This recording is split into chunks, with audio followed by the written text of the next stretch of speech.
welcome to the long-awaited, for me personally, from the people in the scenes, episode number 50, brought to you by Muggsy Jeans and DoorDash.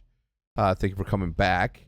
We have a very, very special guest, one of my closest friends in the industry, and I hope that he feels the same way, Mr. Adam Apicella, the man, the myth, the legend, employee number one in MLG. I'm gonna hype you up real quick. Employee number one at MLG. No single event in esports history from the MLG side has been ran by more than how many people?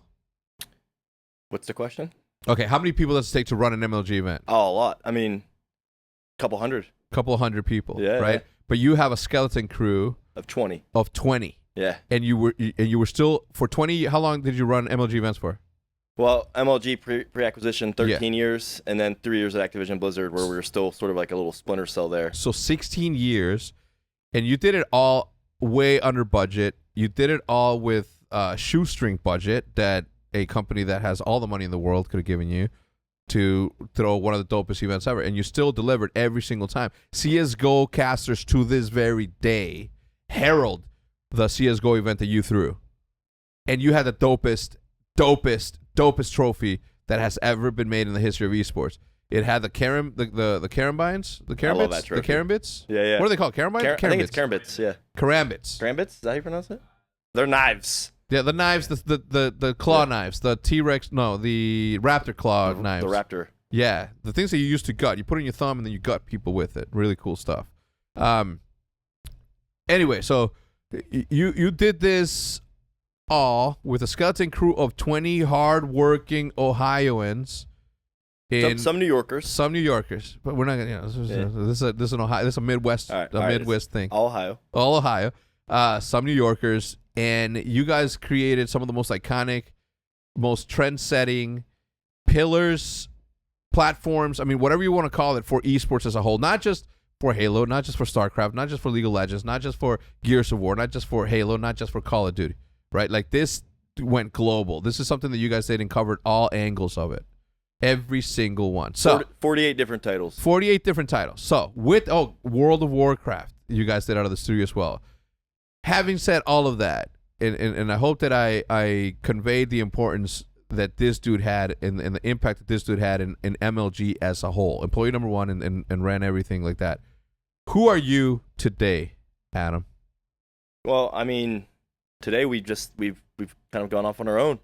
So we just announced Esports Engine, which is taking that same team of 20. Yep. And now some new friends that we've hired along the way, and we're going to be doing what we were doing at Activision and at MLG. What were you guys doing at MLG and Activision? Operating dope ass esports. Okay, tell me the details of it. Like, what does it take to run an event?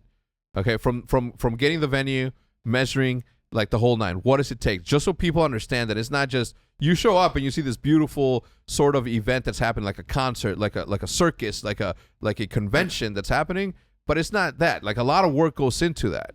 What's more impressive is what happens on Sunday night. But start from the beginning. What does it take?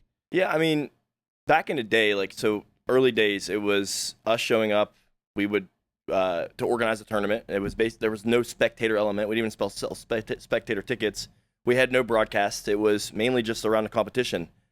And, that's changed a lot. The expectation has changed. The production value's changed. And now we are walking into either convention centers, theaters, stadiums, building an experience for tens of thousands of people and millions of people at home. And not only is our responsibility to execute a tournament with the utmost of a competitive integrity, because if the tournament doesn't work, it doesn't matter how dope your broadcast is. Yeah. Doesn't matter how cool your stage is. Doesn't matter. That's the bedrock of everything. But now we're expected to produce a TV level quality broadcast. We're expected to have a stage that rivals concerts that you see and have like this experience there. And at the same time, we also now in today's age, we also have to keep attendees safe. So having a homeland security level security plan integrated, whether it's the magnometers that you walk through, to undercover police that we have there, to the uniformed officers, to bomb sniffing dogs. There's a variety of things from logistics to the production that we have to handle, that it's an immense job that takes an army. Holy shit. I never knew that you guys had undercover cops there. Oh yeah. So in the crowd at any point, there's two dudes that look young enough to be attendees of any certain event, but they're strapped to the teeth, ready to pop somebody going 100%. off the rail. That's that's insane. one of the biggest parts of the event production is establishing a secure perimeter. Yeah. Not only within our venue, but within the venue itself. Yeah. So there's people that you have no idea are security, in addition to the 100 people you see and In you know, yellow. CSC security or whatever shirt. There's people walking around that Ray walking around. Yeah, Ray walking around, yeah. But there are people walking around that are either from local PD or from the FBI that we've hired that are there. And in the background behind that black drape that boxes in our rooms, I mean, we have dogs going the whole time. I mean, you see it because you're behind a curtain a lot. Yeah. But yeah, it's a lot, man. It's Yeah. just not just the tournament. So let's go back to the beginning. How did you get even involved in something like MLG, like esports as a whole? Like, what happened? It's not something that just like automatically falls into your head. Like you know what I'm saying? Like what? So you want like the origin? I Like do. I want the original origin story. Yeah, the origin. Okay. Well, it's gonna be a long one. That's I mean, what we're are here you for. ready? So 2003, I was at Ohio University in Athens. I was a sports admin undergrad. I was getting ready to graduate, and I found out Jenny was pregnant. Jenny's your wife. Yeah, with Anthony. Yep. And How old's Anthony now? Anthony's 16 now. Taller than you, taller than me. He's gonna He's a big boy. Yeah, he's a big boy. Yeah. But that was in May. I graduated in June, and it was holy shit. You got to figure this out. And I was at school on fumes. Like my I don't even know how my mom sent me there. My mom made $10,000, $12,000, $13,000 a year, depending on how many jobs she worked, to support me and my brothers. Mhm. And so there was no there was nothing to say I have a savings, I have this. It was like shit, figure out life fast. My plan at the time, before that curveball got thrown, was I'm gonna take a year off after I graduate. I had a job with on a campaign side for a congressman in Ohio. Okay. And I was gonna prepare for the LSATs. I want to go to law school. Mm-hmm. And I still, Jenny and I spoke, and I was still gonna stick to that. So that summer, when I graduated, I went to work for this congressman, and I was making $400 a month, and I put 35,000 miles in my car in 5 months, driving around 18th congressional district. Yeah. 90 hours a week, 7 days a week, easy. And when I would come home, I didn't have money for the bars. I didn't have time. I had a baby on the way. I was working all these hours, and I would play Halo 1. And my mom has 7 brothers and sisters, so I have 26 first cousins. I probably have 40 or 50 second cousins. And Wait. So explain that, because I come from a big family too. yeah, my mom's Irish Catholic, 7 brothers and sisters. Okay. So I have Total. 26 first cousins, and I Yeah. think 24 of them are boys. Oh my God. And then the second cousins, it's like All same last name. no, like Foster's Kurds, okay. whatever, Got it, on got that it. side. Yeah, So yeah, yeah. half Italian, half Irish. Got it. So all like these cousins, like John Kern, who you know, Yeah. great people, Bob Morris, all their friends, they were all 4 or 5 years younger than me. They were always Yeah. like, my little fucking cousin. I don't Yeah, hang out with them. That May. So you are related to Morris. You are related to Curran. Yeah. John's my second cousin. Bob's my first cousin. Bobbert. Yeah. Love that guy. Okay, go on.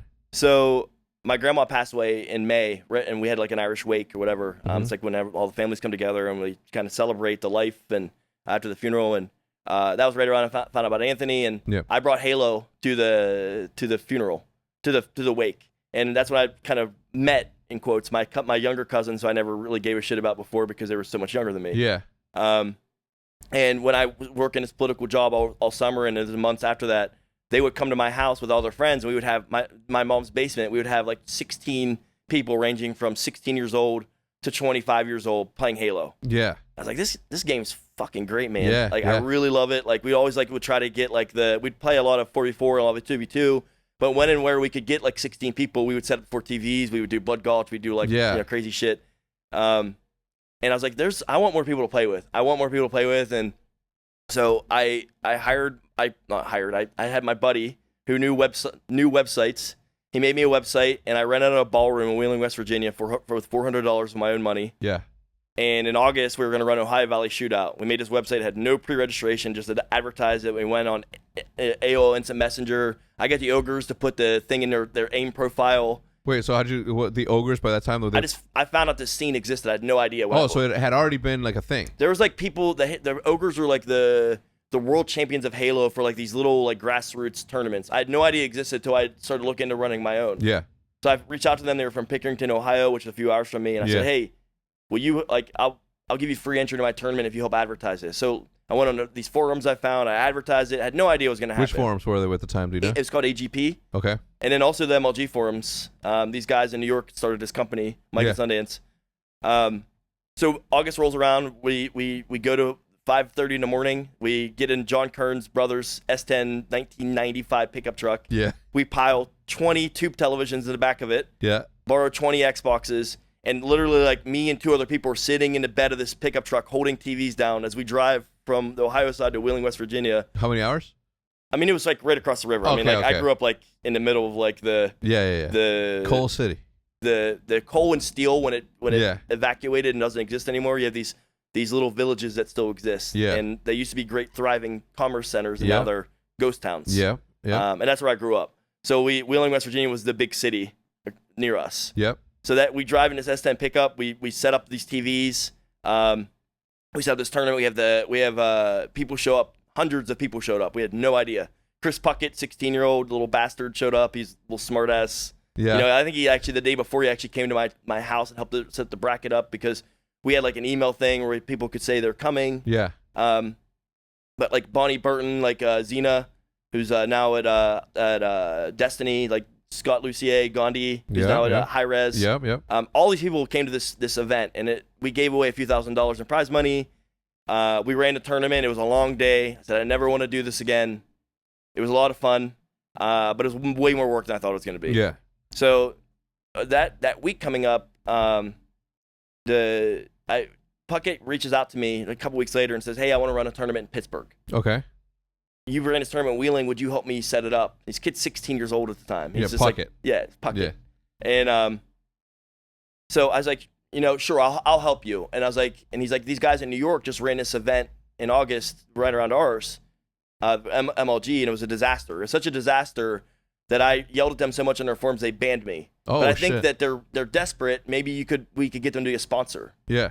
So I drafted an email using, like Puckett's not going to write it. It would have been horrific, and they probably would have just deleted it. And Sundance answered me within like 30 seconds. I was like, "Hey, we're going to run this tournament, blah, blah, blah, blah," and called me.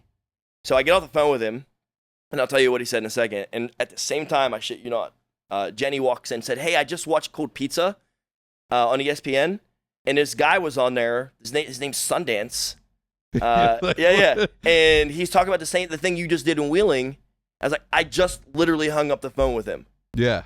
And basically, when I had to call Sundance, he's like, "Hey, we don't have money for a flight, but we want to talk to you. Would you take a train to New York?"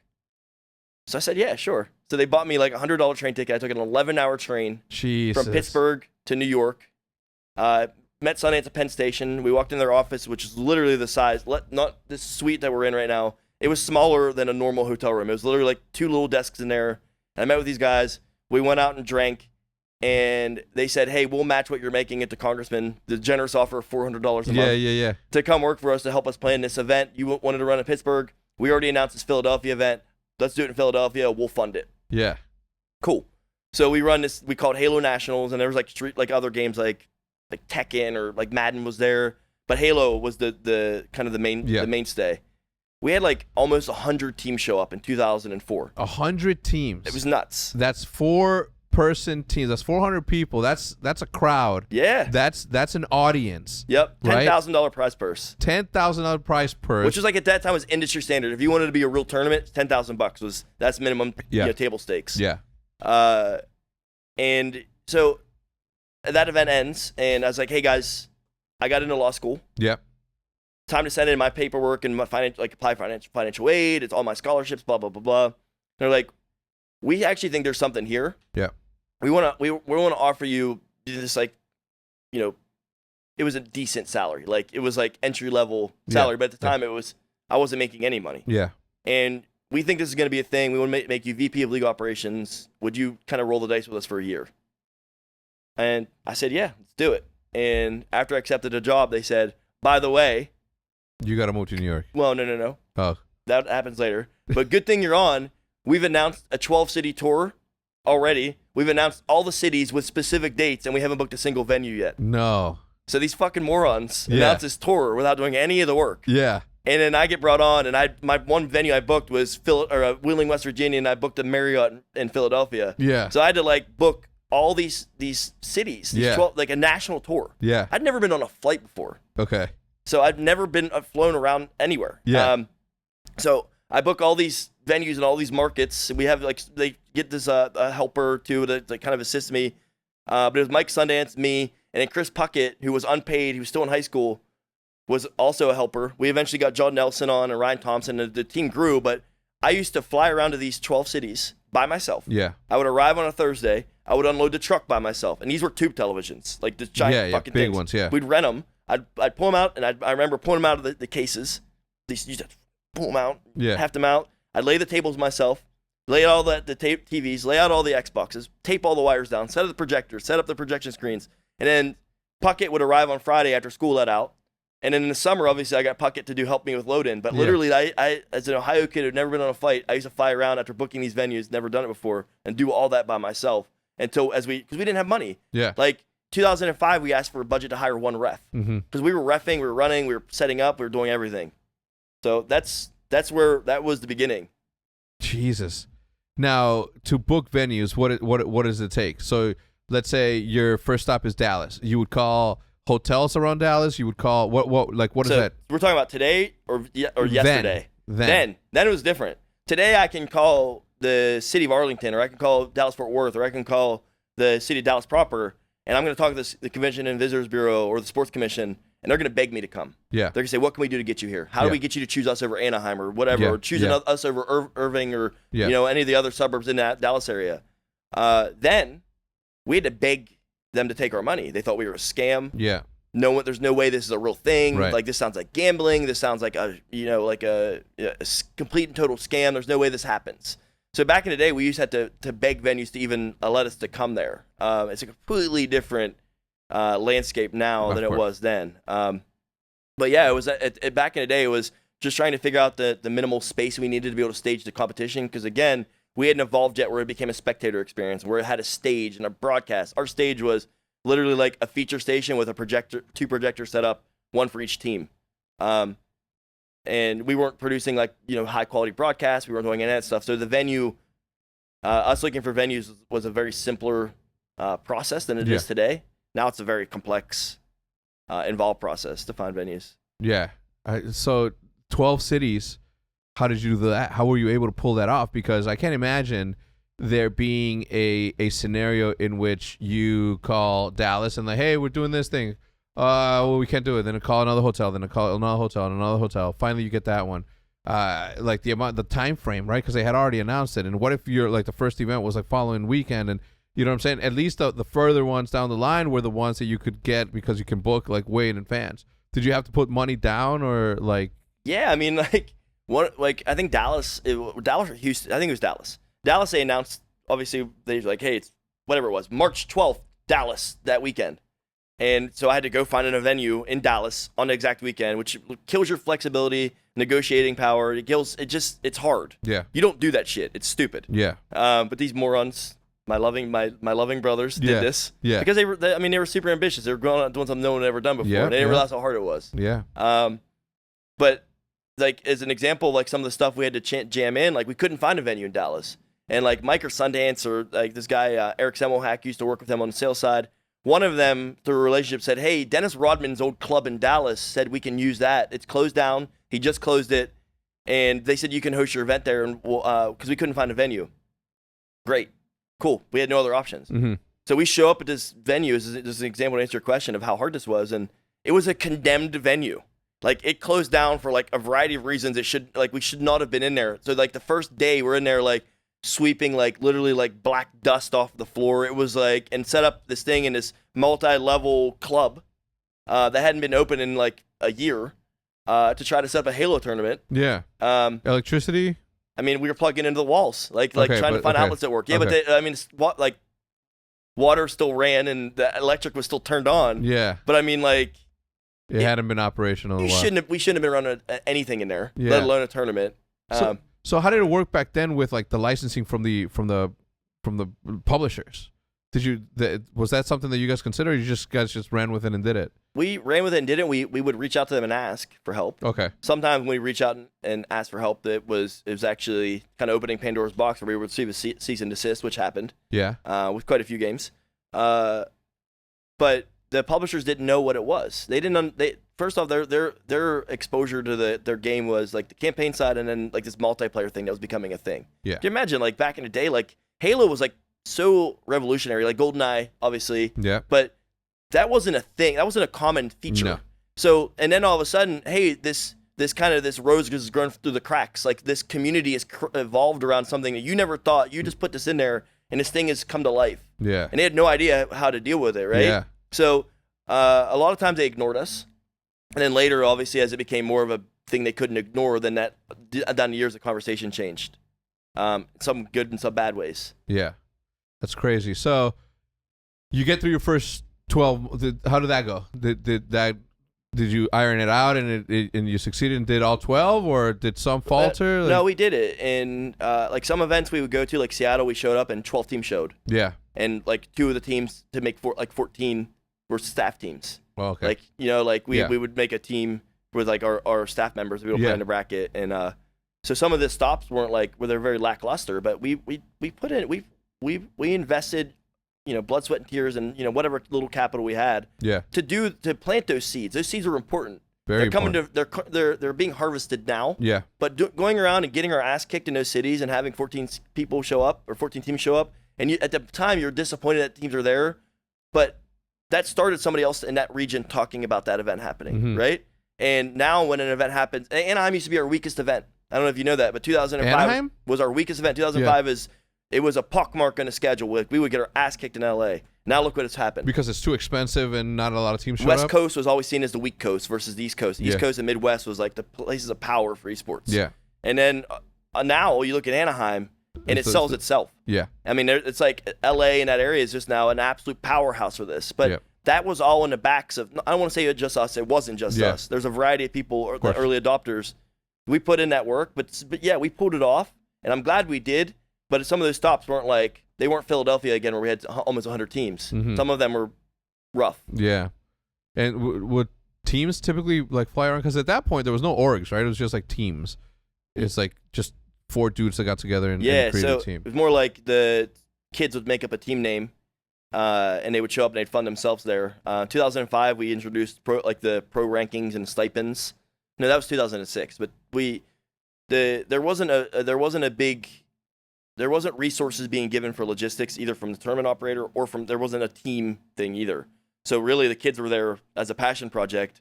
Like that's why you look at Ugra 2's wiki and a lot of those like wins that he has. Yes, the competition funnel was much smaller. It got much bigger later, and he still won. Yeah. But that was a passion project for those kids to take their aspirational thing, their dream, the thing that they competed in. They weren't getting flown there. They were flying themselves there. They were getting themselves from the airport to the venue. They were paying for all their food, and that journey that these early competitors had was just as arduous as the tournament operators had. I bet. So that's why I think teams were such a natural evolution, because you needed to have these businesses that could partner with the TO to really enable these dreams to happen for these kids and make a real business out of it. Yeah. Because it didn't exist. Like, people take for granted what they see now. People take for granted the ability to go to any tournament that they want, because there's one almost every single weekend for a particular esport. At the time, I didn't even know, like back then, let's call it 2008, or I don't even know what year it really came to mind that it could be a thing. But I would watch Street Fighter tournaments because there's a video game tournament. And at that time, I'm like, oh, it's a video game tournament. That's dope. People are competing in video game tournaments. So I would see this thing, and I'll see the crowd go wild, and I'm like, that's fucking insane. That's like a basketball game, a high school basketball game or something. Like it's. Yeah. I mean, that's crazy. And I would just watch it because it was video games, and it was like weird to me. And then obviously, like you fast forward, and then it becomes a thing. But the amount of stuff because. Let's say the first tournament that I ever went to was in 2010 for Call of Duty. How long have you guys been running Call of Duty tournaments up until 2010? I'll probably get this wrong. I'm sure there's like an official date. I want to say close to 10 years we ran Call of Duty. No, so by the time 2010 came around, which was my first event, at that point you guys had already had a pro circuit happening, right? How long was that for? Like which game? Did you guys have tournaments for anything besides Modern Warfare? Are you talking about Call of Duty specifically? Specifically. I know Call of Duty was tough to run because of LAN and stuff. LAN, and there was just a lot, like, there was sort of like that kind of, whether they want to dip a toe in or not with Activision, and, you know, I know that where we really kind of went big was when PlayStation, we were obviously with Halo, we were super Xbox heavy. And then PlayStation started to make a play to be involved in esports, and one of their big plays was being involved with Call of Duty. Yeah. So a lot of the kind of Call of Duty kind of getting its main stage moment at MLG happened with kind of that PlayStation entry into things. Mm-hmm. But yeah, I mean, I off the top of my head, I don't remember like that how long before you entered, but it was close to my lifespan of Call of Duty is like 10-ish years running it. Jesus. So let's fast forward a little bit in your timeline, and 2011 happens. Where which one? Okay, when was Black Ops 1? 2011, right? I'm so bad at that. Yeah, so am I. Anyway, Black Ops 1.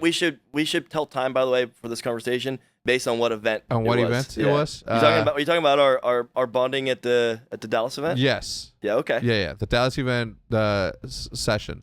So we fast forward. And at the time, obviously, like, you were working your ass off. You were in the background, and you didn't have this sort of forward-facing personality the way that Mikey and Sundance did. Sundance would welcome everybody into the venue, give them a tour of the venue, walk them around, do this, that, and the other, while Sepsa was out drinking or whatever.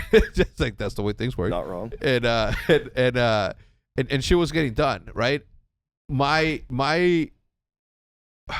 fell in love with MLG events when everybody used to just, like, people were handing out free Dr. Peppers, people were handing out free flips, and at that point, do those sponsors pay money to be a part of that, and then on top of that, handed out free stuff, or did they just say, all right, I'm going to give you some money, but I'm going to show up and then do this activation free-for-all tournament and blah, blah, blah? Now, the reason I'm asking you this is because I'm sure there's going to be some entrepreneur out there that's going to reinvent the way tournaments are being ran, or the way that tournaments are going to be.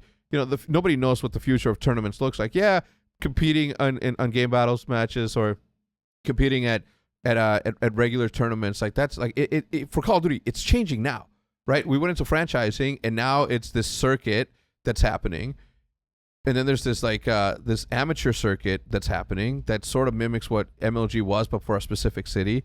Like, there's gonna be a rectification of what that should look like. You know what I'm saying? Like, people will come up with someone's going to have an idea and say, you know what, that doesn't look right. It needs to be different, and it needs to be like this. That's the reason I'm asking these questions, because I know there's going to be somebody out there that's going to reinvent what we've been doing for 10. And although we may not see it, there's always room for change. You know what I'm saying? So what was it, right? Like, I guess I'll start here. How hard was it to get and manage, how many teams usually show up? Open bracket teams show up for just one game? Yeah, for Call of Duty. Call of Duty's peak. I mean, we've gotten up to 256 teams in the open bracket. 256 team in the open bracket. Okay. All right. We'll come back to that. Let's go back to the early stages of MLG. How was it running a League of Legends event, a StarCraft event, a Halo event, a Super Smash Brothers event, all in the same venue, all in the same weekend, all in the same event? I think. Get closer to the mic. Yeah, sorry. I think you can move the mic towards you, so you can get super comfortable. So, first off, from a logistics standpoint and just like a product standpoint, I mean, that's tough.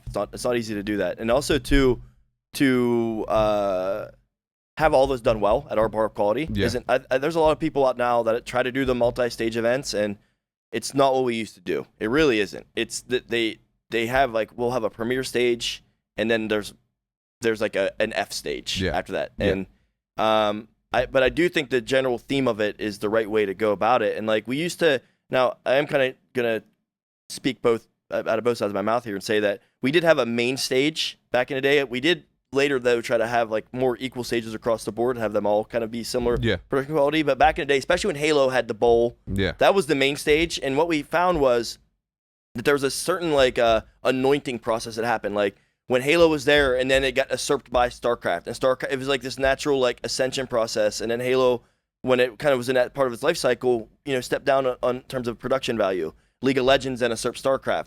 Call of Duty then became the premier game, but we were still able to do those other games at a very high quality level. Yeah.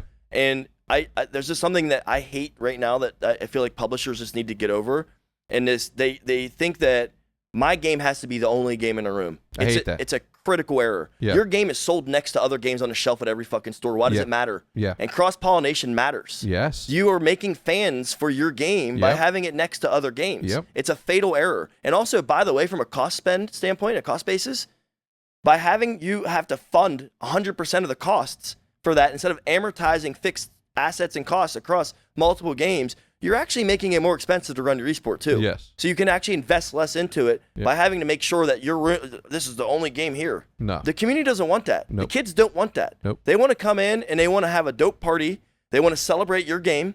And maybe they look at another game and they're like, that's a cool game. Yeah. I want to watch that too. Yeah. But like they're so paranoid that they're going to lose fans at other game. And it's just not how it works. It's not even how the consumer behavior works with how they watch, view, and play it. I mean, it just doesn't happen like that. One of the saddest moments for me was when they went away with that.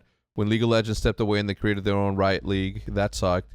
And then it was only StarCraft and Halo and Call of Duty and Super Smash. And then all of a sudden, StarCraft goes away. And then little by little, everybody started becoming the same thing. Little by little, Activision's like, I want Call of Duty to be the only thing, and I don't want Halo people to be there too. But I remember a time vividly, okay, where I would be sitting all the way in the back in a little B station with no chairs around her watching my guys play, and then I would hear the crowd from League of Legends just erupt. And you said, I want to be there. And then you said, I want my game to be there. Yeah, I would say one day we're going to be there, and we ended up being, but I would turn around and see what happened, and as much as I didn't understand League of Legends no more than I understand it now, I was still like in love with it, right? And then all of a sudden, somebody from StarCraft, I don't know if it was Tasteless or Artosis or Tastos, or both of them said, are you guys going to let them be fucking louder than us? And then the StarCraft crowd just said, pah! And then here comes Puckett and whoever from Halo saying, do you hear that? You guys are weak. You guys aren't loud. And then, pah! And I was like, oh my God, I can't wait for Call of Duty to be up there. We're going to be the loudest in the same room. We're going to be the loudest. And we never got the opportunity to be the loudest in that room because of that happened. And what would happen, and people wouldn't get this, is that in between matches, when the League of Legends thing match ended and there was like a 20-minute interim, people would go to the next one, and then from there, or would keep walking and skip to the next one. And hit the sponsor booths. And hit the sponsor booths, get the free flips and the free Dr. Peps and the, like all of the above, right? And go do the push-ups for a backpack at the U.S. Army. And I mean, you name it, and like see the sort of different opportunities that have been there. And I just never understood why people didn't want that. And I get it. Like when Riot came out and said, none of our professional players are going to be able to play any other games or stream any other games. And then people would come in. I just don't understand when Riot came on and said, our pro players cannot play any other games besides, they can't stream any other game, they can't play any other game. This is what they do. And then the backlash that they received from the community was whack, right? Because you can, like, I know professional athletes that play football that also play basketball and also play baseball just for fun. It's athleticism, it's sports, it's competition. Like you can't just stop people from doing that. And the most moronic thing that I ever thought was like, well, if they play another game, are their fans are gonna go watch that? I'm like, that's not how things work. My favorite sport will always be basketball, but I watch football, I watch soccer, I watch like all these competitions. The same way that I enjoyed watching Halo, I never went and played Halo. Never. I never went and played Halo. Maybe once or twice I played Halo. I'm a Call of Duty person, but I went and watched Halo. I was in love with the personalities, the Pistolas, the was it Lunchbox and Roy? Was it Lunchbox and Roy? Yep. Yeah, Lunchbox and Roy. And like all these people, and I was just like, I just don't understand where the mentality comes from that you're gonna lose that. And when franchising came along, one of the main things that I said was, Scumpy's not gonna sign any contracts unless you guys have it in paper that he can play any game that he wants, okay? Yep. Because we came from Call of Duty, but we transcended because of Minecraft. We became what we became because we played Minecraft also. And I didn't want to sort of put any of my players in a box that would say they're only Call of Duty players, right? You just can't.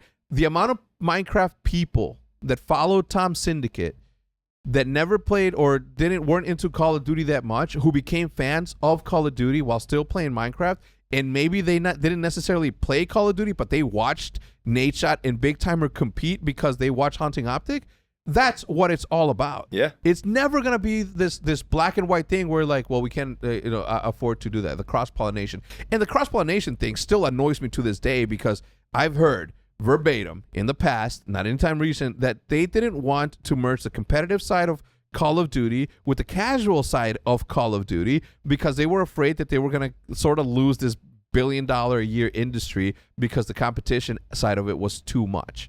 And that was so moronic to me. Like, if you don't give people who love your game the opportunity to go try something, to go try and play against like some hardcore gamers, and they don't like it, you think they're gonna give up what decompresses them after work, their calm down period after work, just because they don't want to play a certain game mode? I'll give you an example. The majority of the people in Call of Duty play TDM, believe it or not. Now I think domination is becoming and gaining that, but it's a game mode. The same way the competition in esports is a game mode in Call of Duty, the same way the battle royale is its own thing in Call of Duty, it's still Call of Duty. The same way that if they go play something else, it's still gonna be nothing that affects the overall psychology of a human that says, I don't like that no more because I like this now. Yep. You know what I'm saying? Yeah. All right, we got more to talk about. Let me give a quick shout out to the sponsors, so we can keep the lights on and keep Matty in his Vans and fancy clothes that he wears. Pardon the interruption. I know you guys are having a blast listening to Adam Apicella tell the good old stories of the old MLG days. But want to give a quick shout out to our friends over at Muggsy Jeans for sponsoring this podcast. We certainly appreciate that. This is like the 5th time that they've come back, so certainly appreciate the support that you guys have been clicking on the links and buying, purchasing, which allows me to continue to do these super cool podcasts with sponsors. Muggsy jeans are the most comfortable men's jeans that have ever been made, and that's no exaggeration.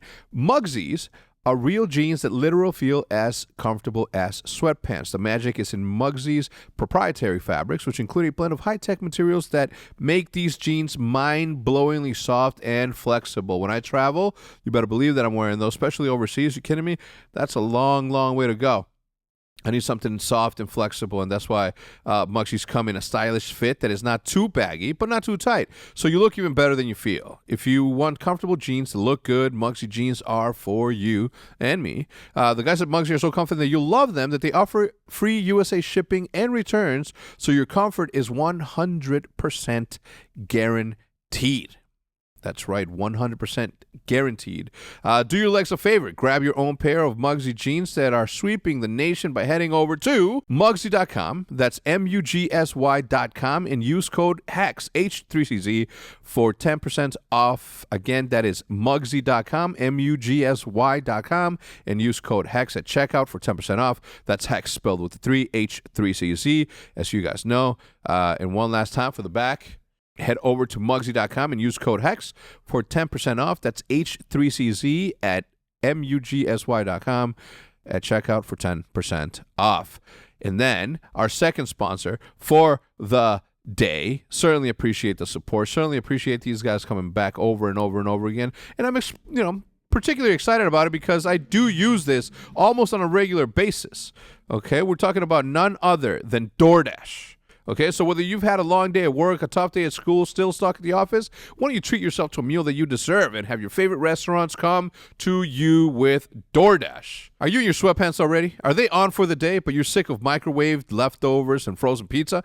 Enter DoorDash, restaurant quality food with living room dress code. Okay, so whether you're crushing it at work and you're laser focused on beating that boss level or getting your rank up on game battles, that doesn't mean you shouldn't eat. In fact, DoorDash can help you get to your next meal from your favorite restaurant in minutes because DoorDash connects you to your favorite restaurants in your city. Ordering is super easy. Okay, you open your DoorDash app, you choose whatever you want to eat or just swipe up and then boom, click on something random if you're feeling frisky, and your food will be delivered to you wherever you are. And that's a fact. They can either go to my house or they can come here to my office building into my office to deliver it firsthand. So just again, you just open the DoorDash app, choose what you want to eat, and it'll be delivered to you because not only is your favorite pizza joint already on DoorDash, but there are over 340,000 restaurants in 3,300 cities. That is 340,000 restaurants. Think about that. 340,000 in over 3,300 cities. So you might find a new favorite one too. That's what I was talking about, swiping it and picking something random. That's one of my go-tos. So right now, our listeners, the listeners of the Eavesdrop podcast, can get $5 off their first order of $15 or more when you download the DoorDash application and enter promo code Eavesdrop. That's $5 of your first order of $15 or more. And if you're one of those people that order anything off of DoorDash that's less than 15, you're not eating right. You're not enjoying life, okay? Treat yourself. Order more than $15 and you get $5 off your first order when you download the DoorDash app from the App Store and enter promo code Eavesdrop. Don't forget, that is promo code Eavesdrop, EAVESDROP, for $5 off your first order from DoorDash on $15 or more. And it's as simple as I just mentioned. Just go to your App Store, download DoorDash, enter promo code Eavesdrop, and enjoy your meal. $5 off, anything over $15 or more. So again, thank you so much to DoorDash. Thank you so much to Muggsy. Let's get back to the interview with Adam Apicella. Welcome back. Adam, we were talking about cross-pollination and all that, but I want to flip this back and bring it back to you a little bit. You work out a lot, and you once told me a story as to why you started working out. Share the story with me. You were a young kid, somebody bullied you, and then what? Well, when I was in high school. Yeah. Well, you know, how deep we want to get here. No, all of it. So, I haven't seen my dad since I was 13 years old, and still to this day. Yeah. Okay. Is he still alive? Yeah. Okay. Does he know? Obviously, he knows about you. Probably. Okay. I don't care. Yeah. But there's a lot of ghosts when you realize that you're athletic, but you were behind all the other kids. Like you didn't. Those are excuses. You can always work hard enough to catch up or whatever. But lifting was always something that I could do by myself. Mm-hmm. You know what I'm saying? Like I didn't need to have a head start. I didn't need to have like somebody coaching me or teaching me. And I could teach myself and I could work hard. So I got into that, but then in high school I got jumped, sticking up for my friend. I got jumped by 7 people. Yeah. And I woke up and basically was getting kicked on the ground. And so you were in and out as you were getting in and out, yeah. And I'd like basically huddled up, and after that, like I went, and that was like my junior year. It's like 160 pounds again. I was lifting, but yeah. I took it really serious after that. I was doing gym class, and after school I would lift for like 2 or 3 hours. All the stuff that you read, it says it's not conducive to making gains. You shouldn't do this.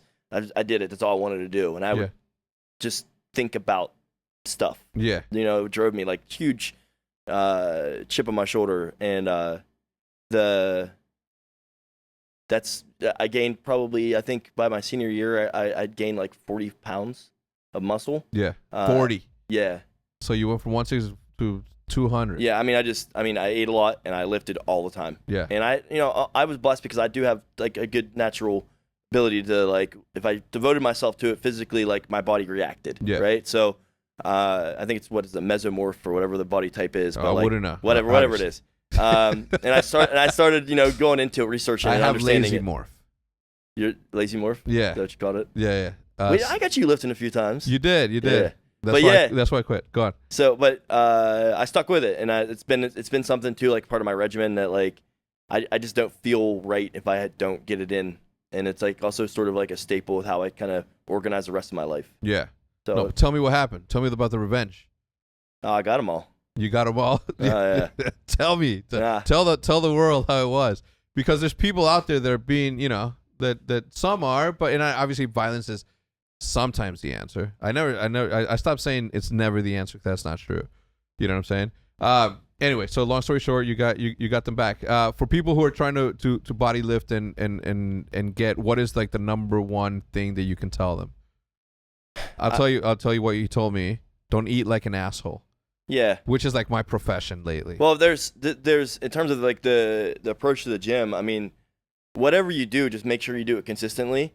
So I think that a lot of people get intimidated by like the prospect of getting into something, or like they go into a gym and they get intimidated. I understand gym intimidation. But even if you're starting with just doing push-ups and you're doing whatever, do that.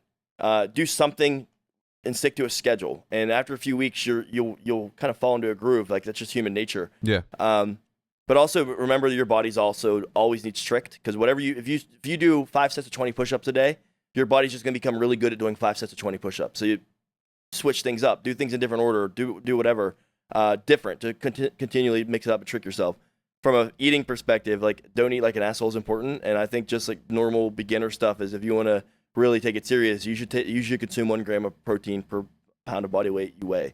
1 gram of protein per body weight. So 1 gram. So I weigh 210. Yeah. So at Me a too. minimum. How can we look different if we weigh the same? I don't know. We look pretty similar. All right. Sorry. I try to take in about, I know this is different what I just said, but I try to take in around 300 plus grams of protein a day. So at a minimum, though, I want to take in 210. Okay. That's what you have to do. It's a minimum requirement. Okay. And then just hit the gym. And don't eat like an asshole. Yeah. So what does that mean? That means like if you have the chance, if you have a dinner, if you want to don't order soda, drink water. Okay. Like don't eat deep fried food a lot. Don't have 6 slices of bread with your meal. What about 6 slices of pizza on a sitting? You can have 6 slices of pizza, just don't have 6 slices of pizza every day. Okay. So. Okay. So 1 Jack's frozen pizza I can smash down. I smash that shit too. Bro, I used to roll it up in a burrito and watch a movie. Just love it. So wait. You rolled up a frozen pizza. You cooked it and rolled it into a burrito. Yeah. Is that good? That's fucking incredible. What do you mean? I do that now. So you throw it in the oven. It's frozen. Jack's frozen pizza is my favorite pizza of all time. Okay. Yeah. So it's the best one. You throw it in there. It's okay. No, it's the best one. Well, before you throw it in there, you chop up pickled jalapenos. You're Mexican. Sprinkle the shit. Throw it in the thing. It gets like almost to the toasty part, and then you just take it out, and then you roll it up. And I'm talking about. I used to do this like in when I like in my 20s, where I could eat whatever the one, and I'd still be like super super skinny. You know, metabolism is a factor. That's something that I learned very very harshly in my later years.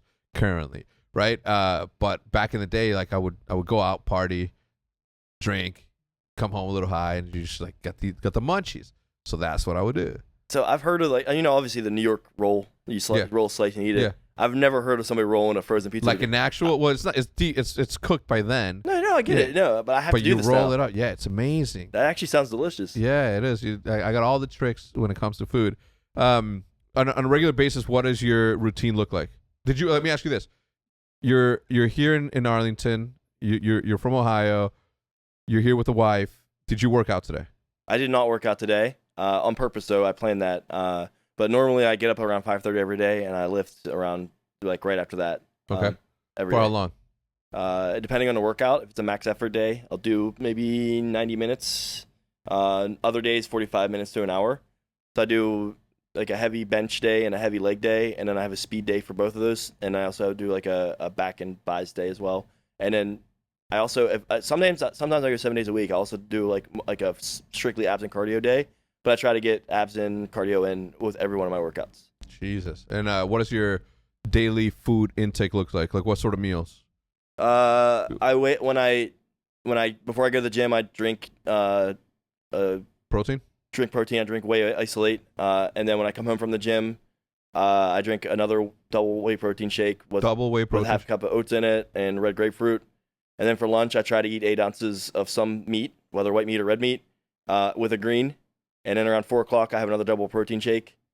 And then I come home and I try to take in again 8 ounces of meat and some greens. Jesus. 8 ounces of meat is I'm full just listening to that. 8 ounces of meat is roughly 50 grams of protein. So that's crazy. So when do you have your cheat meals? Like what are your cheat meals? I have them a lot. I mean, that's my ideal day. Yeah. But like I'll get hungry. Like I'm always hungry. So like at night I'll eat a frozen pizza.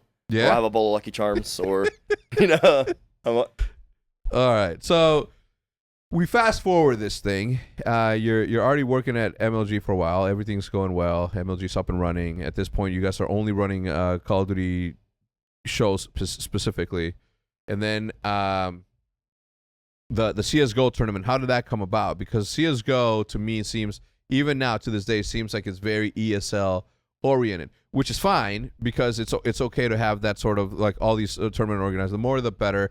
If at some point or another they can come together and fucking put a schedule together as industry people for the betterment of esports, that'd be fucking awesome. But whatever. In the meantime, and as all of this is happening, how were you guys able to get a CSGO event? Because again, ESL ESWC or what was it? Anyway, so how? So kind of have to, like, the reason why I was able to get that with my team and to execute it to the level we did, there's a little bit of a history I want to give, in that I think around 2013-ish, I was really frustrated with our corporate strategy, with communication. And Mike Sepso, Mike and Sonny are both my mentors. I think the absolute world of them. Yeah. But Mike and I always would disagree with how to handle the community. Yeah. But I was very much the guy behind the curtain then. Always. Like, I was the guy that getting stuff done, but I was never forward-facing ever. Yeah. And I was just sick of being the bad guy. I hated that MLG was people were telling our story, and it wasn't the story that should have been told. Yeah. People were speaking for us, and I fucking hated it. It made me really mad because I knew the people behind it. I knew what our real intentions were, but Mike had this thing where, like, hey, we have raised all this money. We are this big company. We're not some community thing. We have to go through official messaging, official PR channels, etc. So we decided to get into Dota, and I said, Mike, let me do this myself. Let me talk to the community. Let me go on Reddit. Let me go on Twitter. Let me handle it.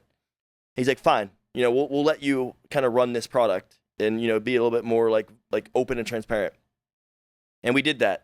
And there's a lot of things that happen with Dota where some teams are taking advantage of the kids. Yeah. There's other things that happen, and we ended up running this Columbus event. And still to this day, there's been events that blow the production value out of the water. But I still think that Dota fans will say that was one of the best events ever. We got really lucky and blessed with matches, but how we handled the community, how transparent we were, that was it. After that, it changed culture at the company. It changed who we are today and how we approach esports, 100%. And you fast forward to CSGO, when you walk into that, it's one of the biggest subreddits. It's also brutal. Those guys are unforgiving. Yeah. If you fuck up, they're gonna let you hear about it, and they don't forgive and they don't forget. And we walked into there as MLG who buried Gotfrag. Yeah. They hated us. Yeah. We were a meme. We were the 360 no scope Doritos meme. Yeah, I love it. With and Illuminati. Also, 100%. We were this joke. Mountain Dew. So when we decided we were gonna run CS:GO at Aspen's or Aspen X Games. Yeah. They're like, fuck these guys. I'm not giving us any chance in the world. Yeah. Yeah. So there's a helicopter or something right over our head. Yeah, it's awesome. But I dove right in. Yeah. Right in the deep end, right on Reddit, and engage the community. And at the beginning of it, it was a lot of screw these guys, no way we're gonna watch it, don't support them, blah blah blah blah. Slowly, we just continued to we would answer the questions. Yeah. We would kind of actually say, hey, actually this is what happened, or hey, here's what our plans are. Yeah. Super transparent. Yeah. And then Aspen ended up being one of the best tournaments from a player treatment ever. We put all the teams in these ski houses. Yep. They were at the bottom of the big air slope. You were there. It was one of our favorite events together. Yeah. Being buddies. And we ended up running some more CSGO at our studio, and we just won the community over.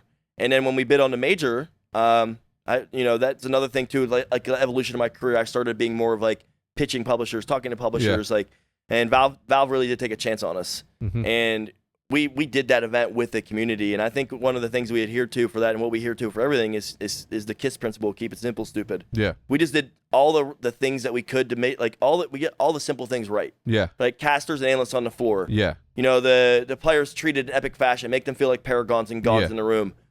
Great experience for the fans. Hey, let's do away with shit why are we doing assigned seating? Just have GA be first come first serve, and have VIP be a different level of access, but first come first serve.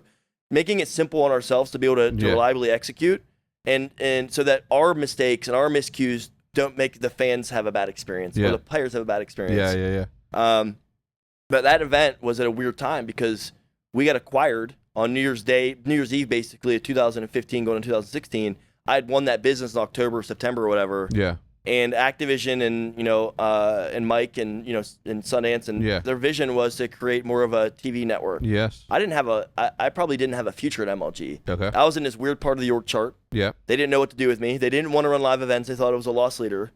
So that CSGO major for me and my team of 20, I always talk about, and then it was a team of 12. Yeah. Was let's drop the mic. Let's go out and just crush this. And we went out and we ran that event. The budget's laughable. What we ran that budget for.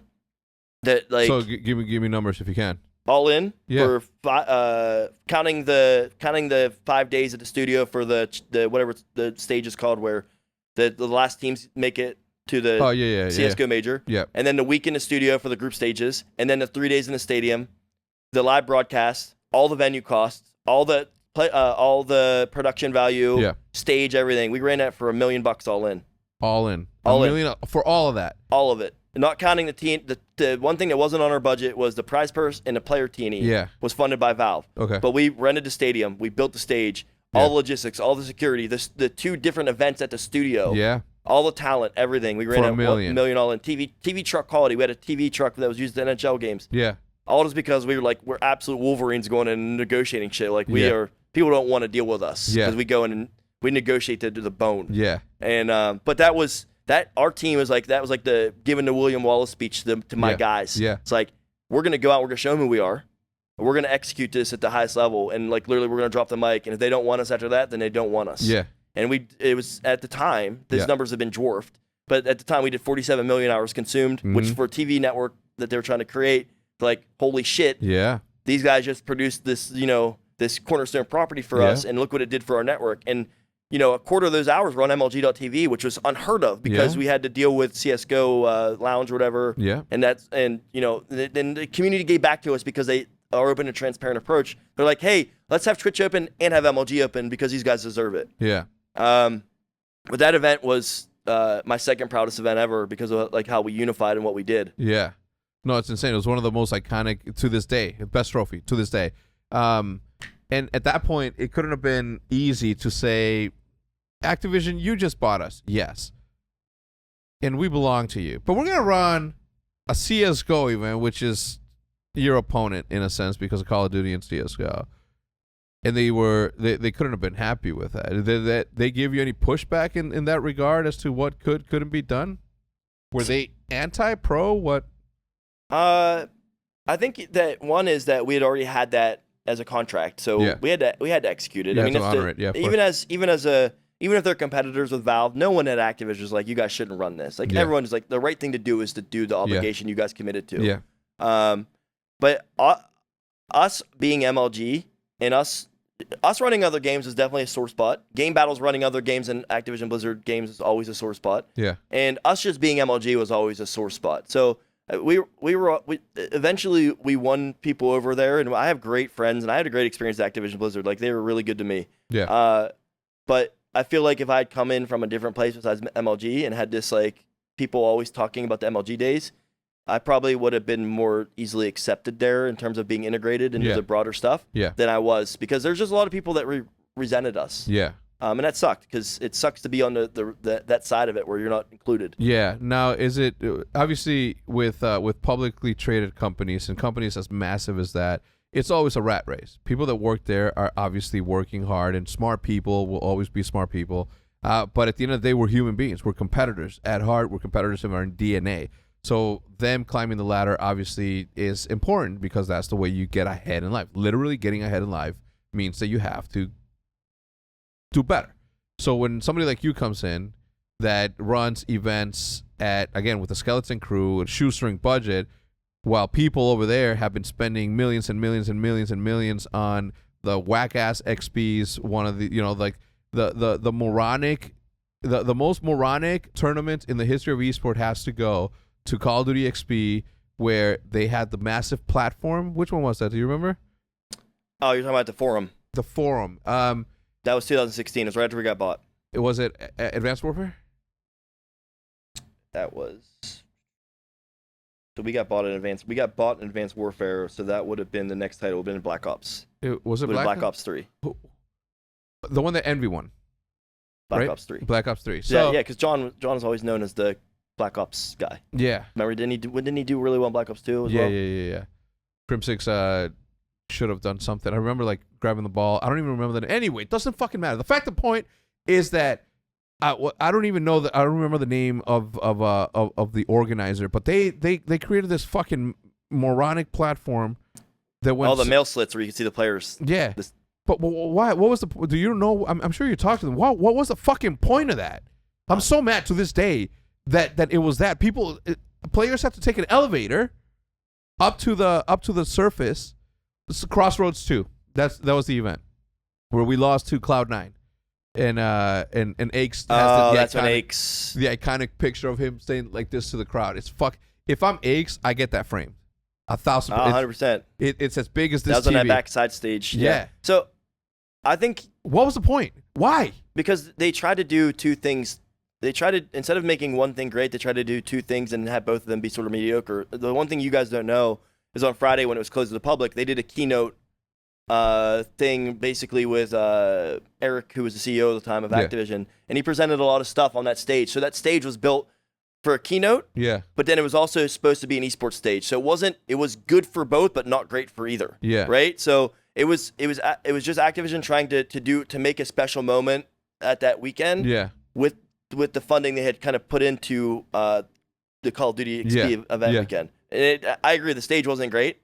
They had stuff like, there's stuff that from a production, you probably don't know production, like little things, but like they had a techno crane, which is a level of jib that I've never been able to afford at an event, but they had that there. They had stuff like, I don't know if you remember that track over top of the walkway where they had like the cool camera. They had all this cool shit there. But unfortunately it wasn't able to be put to use as properly as it should have been because of the kind of the staging wasn't great. Like never in the history of any esport has the people on the cheap seats on the nosebleeds had a better view than the ones on the floor. The ones on the floor couldn't even see shit, and it's not like they had TVs in front of them to watch the game. It was like the most moronic thing. Call of Duty XP or Modern Warfare was also released there, so it was like a good fan experience. And that was like when I saw how many people showed up. It sort of opened my eyes as well, right? Like I'm not a person that will not admit the fact that my eyes were open. We've never had that many people show up, and it was because there are Call of Duty fans that are Call of Duty fans, not Call of Duty esports fans, but there are Call of Duty fans, and more people showed up to watch the release of the new Call of Duty. They're casual gamers to experience the Modern Warfare experience outside. I mean, I did. I collected. Snoop and Wiz Khalifa were there too. Is that, you think that had something to do with it? No, I'm just saying, like, they were there. They made an experience. They put money in, man. It was amazing. Like, Activision went to, like, as much as we didn't like the stage and the experience, they spent a lot of money on that event to bring something for the fans, for sure. They did. And they did. It was awesome. Yeah, it was one of the better ones. I always wish that they had a Call of Duty experience. The way they have TwitchCon, the way they have Minecon, the way they have, like, all these things, Call of Duty should have a con. Yeah. You know what I'm saying? So I can go get more collectibles for my things.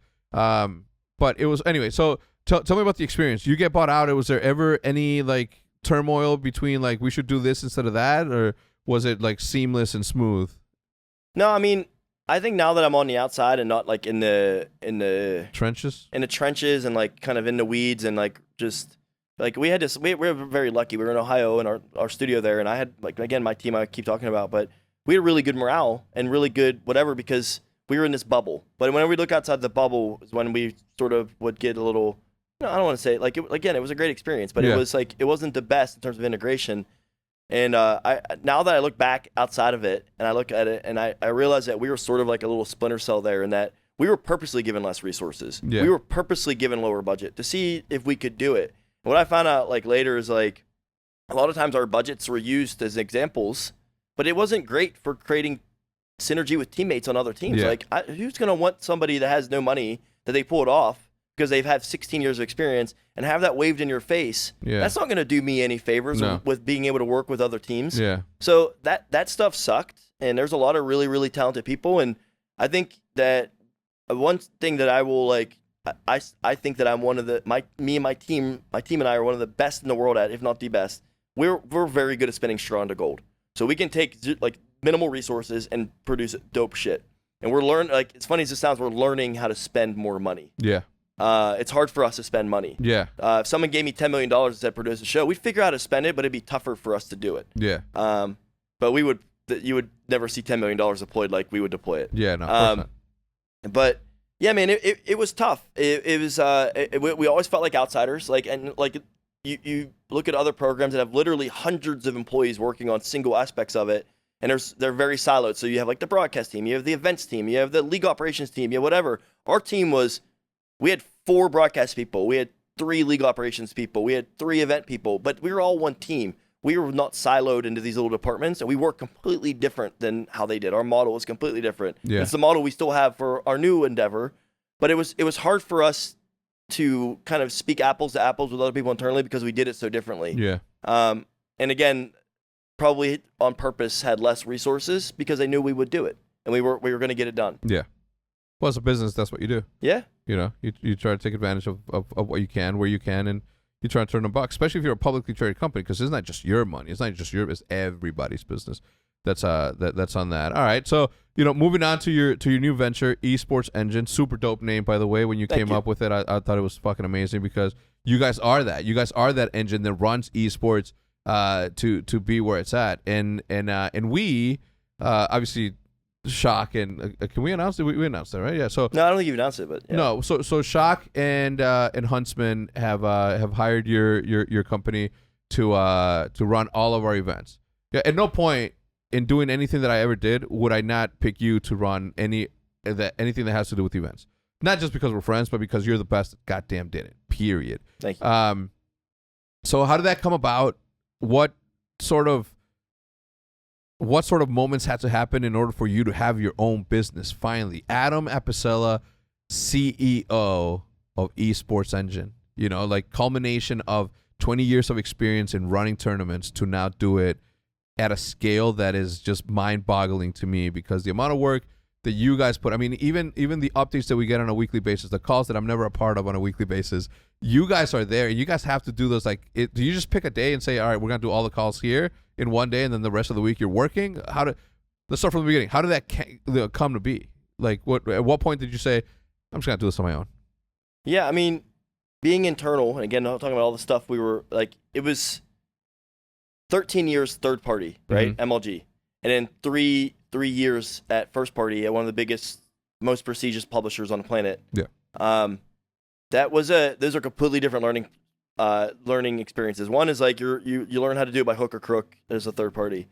But you never really understood, like, hey, why didn't I win this business? Why don't they want to work with us? Why were they mad about this? Yeah. And then you go internally like, that makes sense. These guys have to manage up a lot. They have to manage across. They have stakeholders. There's a level of communication that they expect. And I'm coming in like a bull in a china shop when we first got acquired, and probably took me 2 years to understand why people, not only the stuff I mentioned earlier about like how we're put in a weird position, but I probably didn't handle it the best either, because I was so used to being at a startup and just getting it done no matter what. Yeah.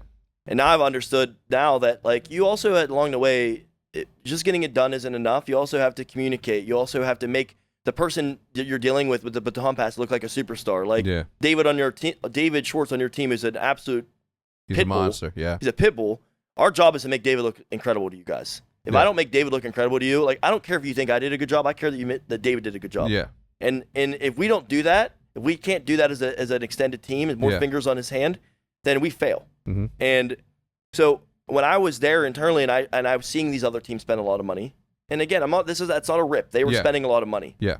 And they were also looking for vendors and partners who would let them down consistently, or they would just something would happen, or they couldn't find a vendor, or they had to make an internal capability because of that. I said, there's an operational insight here that this is a need, and I can't do this internally to the level that I could do it externally. Yeah. That Activision Blizzard I would be more effective even for them by being a third party, to be able to insulate them from risk, being able to insulate them from liability, so they don't have to hire hundreds of full-time employees. Just hire my team. Yeah.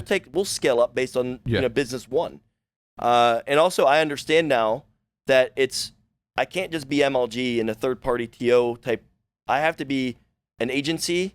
I have to have an agency approach with how I communicate, how I treat clients, but the execution level still has to be the MLG level. Yeah. So it's like that blending of, like, treat it super professional, but never lose sight of being able to do it more efficiently and scrappy than other people. Yeah. And that's been a winning formula. And we've also married that and intertwined it with complete and total transparency, so that, like, when we talk with David as an example, keep using David knows how much money I'm making off of you guys with our work. Yeah. Everything else, I work with David down to the penny, so David understands how much his costs are. Yeah. Because as a team owner that needs to make a local market strategy, how the hell are you supposed to know how to calibrate your spend if you don't truly know how much it costs? Yeah. If you're getting gouged by vendors, and you're like, okay, we need to make 10% budget cut, or we want to reinvest into this, so how are you going to know how to calibrate that spend if you don't know the numbers? It's all hidden.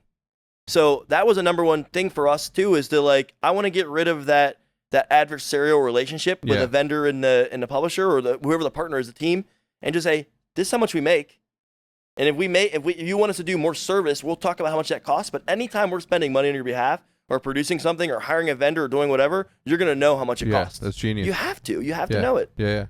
not behind a curtain, not behind a shroud of doubt of what, like, is he spending? Like, we get a tabulated receipt of what goes where, including what you get out of it. My thing too, and I've been on this again, like being then first party and hiring the old MLGs of the world to do stuff. And I said, hey, your budget's $1 million for this event. Yeah. And I walk in and like sort of like the Matrix, I can walk in and I just see money. I see like, I know how much shit costs and I know how much is deployed. Yeah. And I walk in and I'm like, motherfucker, this is half the spend. Yeah. I know you have to make money. Yeah. But you just made $500,000 of this and my show looks like shit when I told my stakeholders to expect this level. Yeah. So that was stuff I didn't want to be on the receiving end either, or like to create that moment for a publisher or a team we're working with. I want them to walk in and they say, our budget was this and we spent it. Yeah. That's what we spent on the show. Yeah. So. That's amazing. So then what happens? You partner up with Sonny and Sepso. They helped you out. Obviously, they had their own going away exits or whatever. And they were sitting on the bench, and obviously Sundance being Sundance and Sepso being Sepso, they got their businesses going around like left and right. They got they got their hands everywhere. Obviously, it was a sure bet to bet on you. I mean, I would have done it too, right? Because it's common sense, right? You have an expert in a field that's really good at doing everything at a very, very smart budget. You know, a smart deployer of resources in a sense. Was it tough to convince people to fund? Because you guys, how much did you guys raise total? 60. You guys raised $60 million. Yeah. So now you are the CEO. Okay, so you went from being an employee somewhere, right, killing it, 20 years of experience. Then now you're in charge of a $60 million company. Kinda. So you're right. It's 120. Yeah. So Vindex is Mike, where Mike and Sundance are at, and Jason and Brian, who are also their partners. That's where that's sort of the overarching company that raised the money.